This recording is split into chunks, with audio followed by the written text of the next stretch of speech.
এখন প্রশ্নটা মনে পড়ছে। হযরতকে বাবা বলো, এতক্ষণ পরে মনে পড়লো বাবা, আসতে তো কষ্ট হয় নাই। আল্লাহ আকবার, আল্লাহ বলো। তাহলে হযরত পায়খানা মিটে না তিতা? এই সারা রাতের মধ্যে প্রশ্ন মনে পড়ছে এটা, পায়খানা মিষ্টি না তিতা?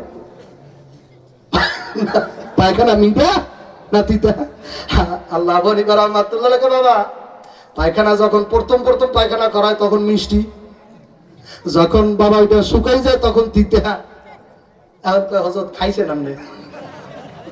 কি বেয়াকুবের ঘরে বেয়াকুব। দেখেন একদল পয়সাই থাকে, আলেমকে কিভাবে বেইজ্জত করবে, হেনস্থা করবে, কথা কর না খা বান্দাই ওইটা। হযরত আপনি খাইছেন পায়খানা? হাকিমুল উম্মাত আল্লাহু আকবার ইমামুল আযম আল মাহরিব রাহমাতুল্লাহ রাখতে বলে বাবা,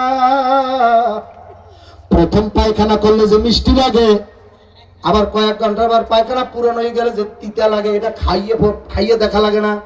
বলো হুজুর তাহলে কেমনে বললেন?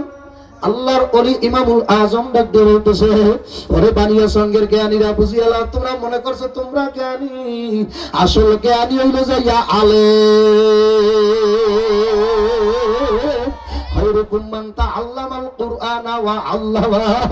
যারা কোরআন শিক্ষা দেয়, নিজের শিখে মানুষকে শিক্ষা দান করে, তাদের মতো ভালো মানুষ আর কেউ ইমামুল আযম ডাক দেখা বাবা, পায়খানা যে প্রথম মিষ্টি লাগে, পরে যে তিতা লাগে, এইটা খাইয়ে টেস্ট করা লাগে না? কলেজের কেমনে বুঝলেন? কলেজ মানুষ যখন প্রথম পায়খানা করবে, তখন দেখবেন ওই গরম পায়খানা উপরে মাছি পড়ে, ঠিক কয় না? গরম মাছের উপরে নগদ মাছি ফুটে যায় পায়খানার উপরে। তার মানে মাছি কোন তিতা জায়গায় বসে না, মিঠা জায়গায় বসে।